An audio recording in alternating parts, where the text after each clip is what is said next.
দরজায় calling bell. নিরাপত্তার কথা ভেবে গৃহবধূ প্রথমে কি হলে চোখ রাখেন। বাইরে দাঁড়িয়েছিলেন দুই ব্যক্তি। দরজা খোলার সঙ্গে সঙ্গেই একে একে দুইজন ধাক্কা দিয়ে ঘরে ঢুকে পড়েন। চিৎকার করার আগেই গৃহবধূর মুখ চেপে ধরে তাকে জিম্মি করা হয়। এভাবেই ফেনী শহরের মহিপালে একটি ঘরে মুহূর্তেই সৃষ্টি হয় আতঙ্ক। মাত্র কয়েক মিনিটের মধ্যে লুট করে নেওয়া হয় নগদ 10,60,000 টাকা ও স্বর্ণালংকার। সামাজিক যোগাযোগ মাধ্যমে ছড়িয়ে পড়া সিসিটিভি ফুটেজেই ধরা পড়েছে চাঞ্চল্যকর এই পুরো ঘটনার দৃশ্য। 19 আগস্ট সকাল 8:37 ফেনী শহরের মহিপালের মুসলিম ভুইয়াবাড়ির রেহান ম্যানশনের দ্বিতীয় তলায় এই ঘটনা ঘটে। স্থানীয় গণমাধ্যমের তথ্য অনুযায়ী ভিডিওতে থাকা ভুক্তভোগী শাহানা আক্তার ঘটনার সময় বাসায় একাই ছিলেন। তার ছেলে তখন স্কুলে। আচমকা দুই ব্যক্তি ঘরে ঢুকে ধারালো অস্ত্রের ভয় দেখিয়ে তাকে জিম্মি করেন। পরে তাকে বাথরুমে আটকে রাখা হয়। আতঙ্ক আরও বাড়াতে তারা বলেন শাহানার সন্তানকেও নাকি বাসার নিচে জিম্মি করে রাখা হয়েছে।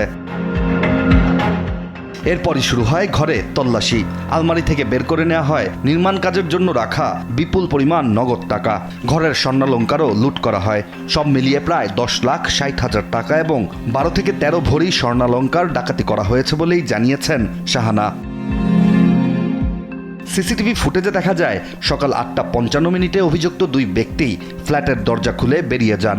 অর্থাৎ বাসায় ঢোকার মাত্র 18 মিনিটের মধ্যেই তারা বের হয়ে যান। আর এই সময়ে বড় একটি অংশেই গৃহবধূ ছিলেন আতঙ্কিত ও জিম্মি অবস্থায়।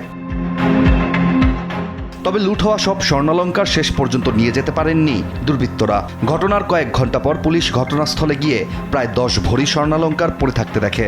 ধারণা করা হচ্ছে তাড়াহুড়োর মধ্যে সেগুলো ফেলে যায় ডাকাতেরা। পরে পুলিশ ওই স্বর্ণালংকার গৃহবধূর হাতে তুলে দেয়। এখন এমন ঘটনার পেছনে পরিচিত কেউ তথ্য দিয়ে থাকতে পারে বলেই সন্দেহ করছে ভুক্তভোগী পরিবার। কারণ বাসায় বিপুল পরিমাণ টাকা ও স্বর্ণালংকার থাকার বিষয়টি দুর্বৃত্তরা কিভাবে জানল সেটি এখন বড় প্রশ্ন। একটি কলবেল, দরজা খোলা আর কয়েক সেকেন্ডের মধ্যেই ঘরের ভেতরে ঢুকে পড়া দুই ব্যক্তি। সিসিটিভির এই দৃশ্য এখন পুরো ঘটনার সবচেয়ে গুরুত্বপূর্ণ সূত্র।